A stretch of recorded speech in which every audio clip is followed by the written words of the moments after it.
Doctor Mohan Yadav का जन्म 25 मार्च 1965 में हुआ था।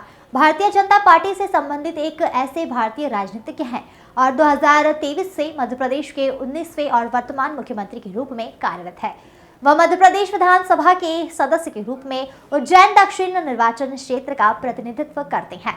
अखिल भारतीय विद्यार्थी परिषद के सदस्य रहे मोहन यादव ने 2013 में पहली बार उज्जैन से चुनाव जीता और 2 बार विधायक रहे। 2020 में उन्होंने पूर्व मुख्यमंत्री शिवराज सिंह चौहान के नेतृत्व में मध्य प्रदेश सरकार के कैबिनेट सदस्य के रूप में शपथ ली और 2023 तक मध्य प्रदेश के शिक्षा मंत्री रहे।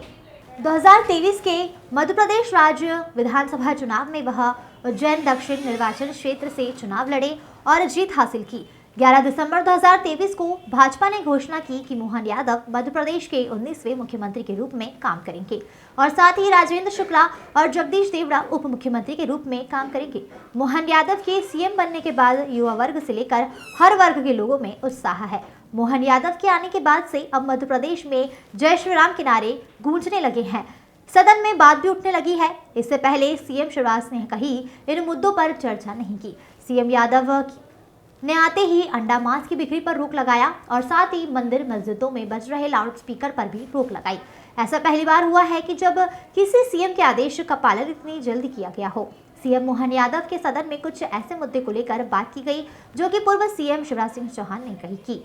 आप खुद सुनिए कि शिवराज सिंह चौहान के जाने से अगर कोई दुखी है तो वह केवल लाडली बहनाएं हैं। हाल ही में एक वीडियो सामने आया जिसमें लाडली बहना कहते हुए दिख रही है कि हमें शिवराज सिंह चौहान ही चाहिए। कई लोग यह भी कयास लगा रहे हैं कि अगर मांग उठी तो शिवराज सिंह चौहान फिर से मुख्यमंत्री बनाए जा सकते हैं, लेकिन यह सब सिर्फ बातें हैं। युवा वर्ग सीएम मोहन यादव से बहुत प्रभावित है और उनके निर्णयों पर भी काफी भरोसा करते हैं। और रही बात लाडली बहनों की, तो उन्हें जिस वजह से दुख है उसका भी निराकरण यादव ने कर दिया है। उन्होंने कहा है कि कोई भी योजना बंद नहीं होगी। आप खुद सुनिए उन्होंने क्या कहा। तो ऐसे हैं हमारे सीएम मोहन यादव। केंद्र ने क्या जिम्मेदारी देकर इन्हें सीएम बनाया है, अब यह तो वही जाने। लेकिन जिस तरह से सुर्खियों में मोहन यादव बने हुए हैं, ऐसा लग रहा है कि मध्य प्रदेश की जनता अपना नया सीएम पाकर काफी खुश है। राजीव तिवारी की रिपोर्ट। मैं आज इस बात को लेकर चलना चाहता हूं। मैं अभी अपने सारे अलग अलग विभागों के बारे में बात हुई, यद्यपि यह बात सही है कि एजेंडे को बात करी। मैं आपके बीच गर्व से कह सकता हूं कि भारतीय जनता पार्टी का संकल्प पत्र यह हमारे लिए अपनी पवित्र धर्म ग्रंथ की तरह है। ये गीता रामायण की तरह है। एक एक अक्षर से 5 साल तक हम अपने इस एजेंडे को लेकर आए सरकार बनाने के लिए।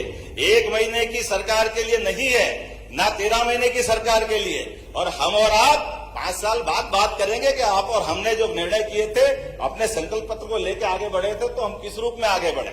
मैं आज आपके लिए खास करके 2-3 चीजें आपके सामने बताना चाहूंगा कि राज्य सरकार होती है मूलभूत सुविधाओं के लिए, उस पर भी हम काम कर रहे हैं। लेकिन सरकार अपने प्रदेश का मान, देश का मान और भारतीय सनातन संस्कृति का मान दुनिया में बढ़े, इसके लिए भी काम करने की आवश्यकता है। और मुझे इस बात की प्रसन्नता है, ऐसे कई विषयों को लेकर के जब से हमारी सरकार बनी है, ऐसे कई एजेंडों को लेकर हम आगे चल रहे हैं। आपकी जानकारी के लिए बताएं, आज से 300 साल पहले तक दुनिया में भारत का टाइम स्टैंडर्ड दुनिया में माना जाता था।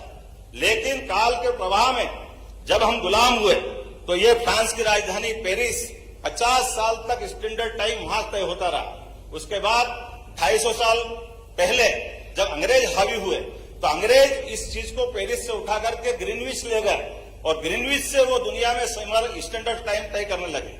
अब ये आप अंदाज लगा लें, कहने के लिए हम पूर्व के देश है, वो पश्चिम के देश है। और ये जो समय की गणना का केंद्र है, आप कभी अंदाज लगा लो आज भी कितनी बड़ी विसंगति है। आप उमंग भाई बताइए, यहाँ दुनिया में 2 प्रकार के ही प्राणी पाए जाते हैं। एक प्राणी जो सूर्यास्त से अपनी दिनचर्या चालू करते और अपने सूर्यास्त के बाद अपने सूर्योदय से चालू करते, सूर्यास्त में खत्म करते। दूसरे प्राणी रात्रि या निशाचर वाले हैं। लेकिन मध्य रात्रि में कौन से प्राणी अपनी दिनचर्या चालू करते हैं?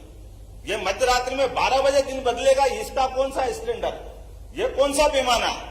लेकिन ये वो पैमाना है जिस पैमाने को मैं थोड़ा सा आपके सामने बताना चाहूंगा। ये वो पैमाना है जिसके माध्यम से भारतीय संस्कृति को लज्जित करने का प्रयास किया। मैं अभी अपने विषय पे आ रहा हूं भैया, अभी खत्म नहीं कर रहा हूं। आपको भी मौका दूंगा, आप अपने आंखों से जाके देखना। 21 जून और 22 दिसंबर दिन के 12 बजे उज्जैन की ऑब्जर्वेटरी में जाना, एक शंकु यंत्र है 300 साल पहले बना है, और आधुनिक साइंस की दृष्टि से जीपीएस है फिजिक्स का बना हुआ, जहां से आप डिसाइड कर सकते हैं कि दुनिया का सेंटर पॉइंट कौन सा है। आपको गर्व होगा वो उज्जैन और डोंगला है, जहां पे 23.26 अंश मिलेगा। लेकिन ये हमारे आधुनिक साइंस के आप उपकरण भी बता रहे हैं, जो हजारों साल से हमारे पूर्वज जानते थे। ऐसे गौरवशाली चीज को हम विस्मृत करके केवल पश्चिमानुकरण जो करने लगे, उस काल के प्रवाह के चक्र को बदलते हुए उस ऐसे रहस्यों को भी सबके सामने लाने का काम हमारी सरकार कर रही है। एमपी की नब्ज, एमपी का हाल। मध्य प्रदेश और छत्तीसगढ़ के साथ हर प्रदेश की हर खबर, सिर्फ वाइब्रेंट इकोनॉमी न्यूज के साथ। लगातार खबरों के लिए सब्सक्राइब करें हमारे YouTube चैनल को और लेटेस्ट खबरों के लिए बेल आइकन दबाना जरा भी ना भूलें। Coming soon on Jio.